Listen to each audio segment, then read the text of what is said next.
In episode 195 I discussed what people did before there were light gun home systems. I presented electromechanical arcade systems that specifically relied on light-based hit detection, but back in the days there were a slew of cabinets that worked differently.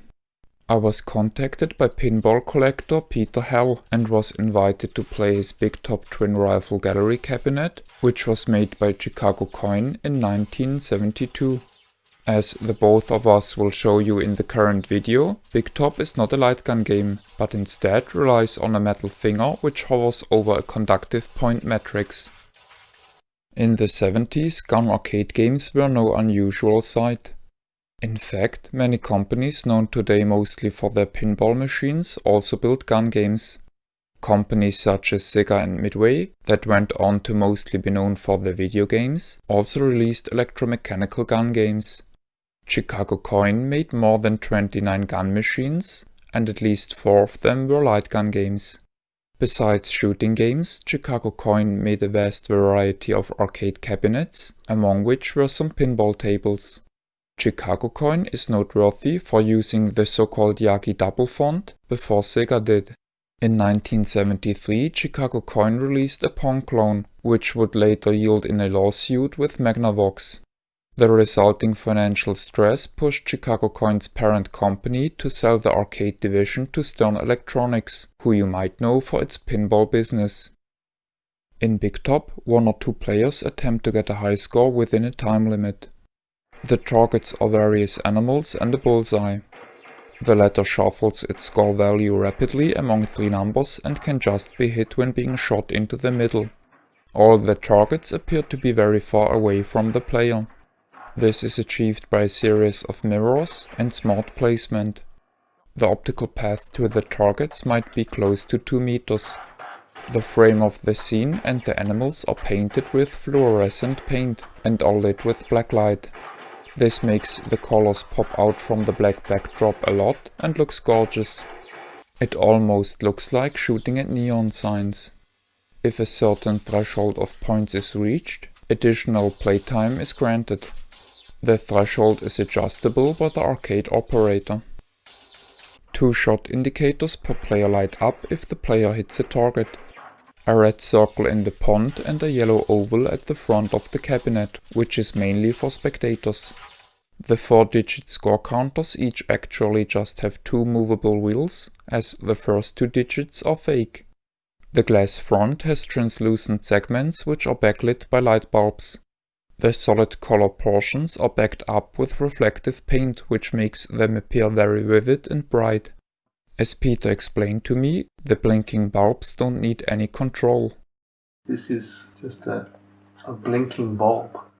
Nowadays this would be driven by a transistor. So this little piece of metal here, it heats up, and as it heats up it bends away and releases the contact. Then it cools down again and closes the contact again, so it lights up, heats up, goes out. So it's just a blinking bulb. So once it's warmed up, it blinks. Among the standout features of the cabinet was its so-called change of pace target action.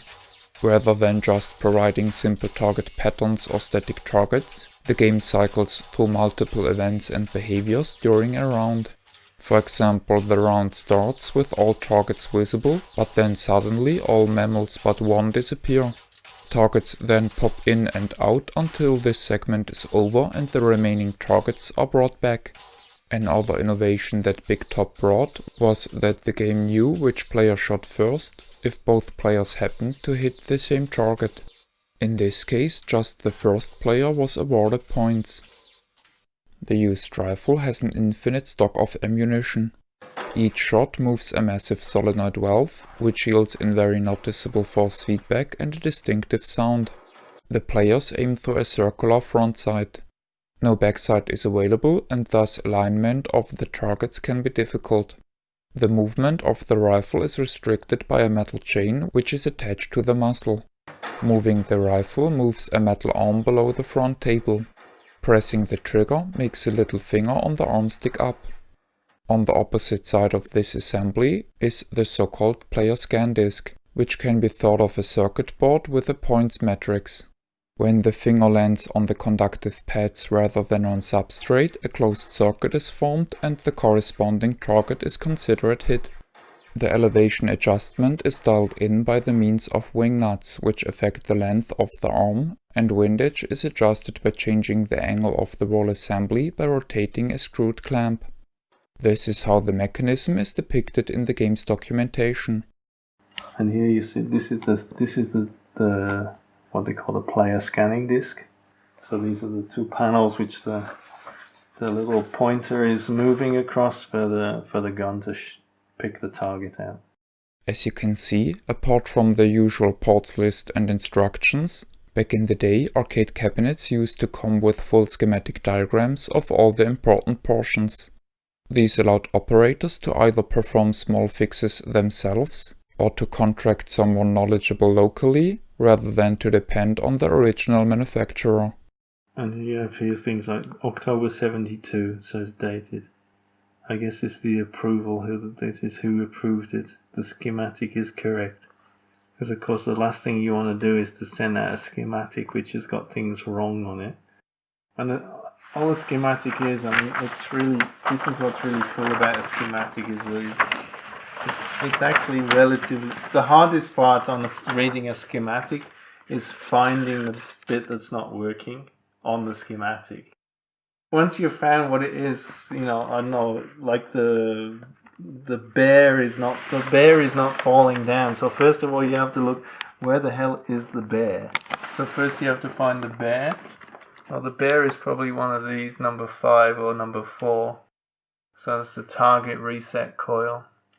And this is the target reset relay, which is what drives. The relay is basically a switch which is controlled by an electric charge. So the relay makes something mechanically happen by closing the switches. This is the pop-up target. So our bear is one of these, whichever number. They have numbers 1 to 6 for the targets, and it will be numbered in the game itself. It will say that it's the number 3 target. So you look at on the schematic, find your number 3 target. And then you just have to keep working your way back. I mean, this big line here is the green, this is the ground. You just have to basically work your way around to find out, what's in the path of what's not working. And then you systematically work from, the thing that's not working, you work all the way back until it works, basically. This is what's great about these kinds of games, is that that you can take them apart and you can fix them. In this last segment I'm about to show a bit more of the inner workings of Big Top. The sound effects are created on a printed circuit board, which is referred to as solid-state sound system.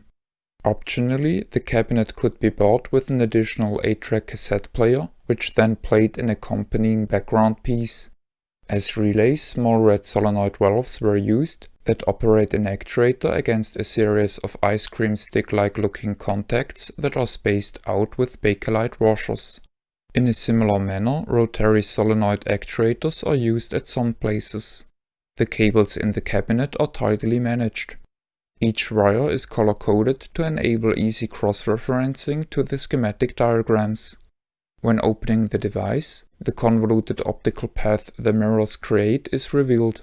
Most targets are actually located at the back wall of the machine.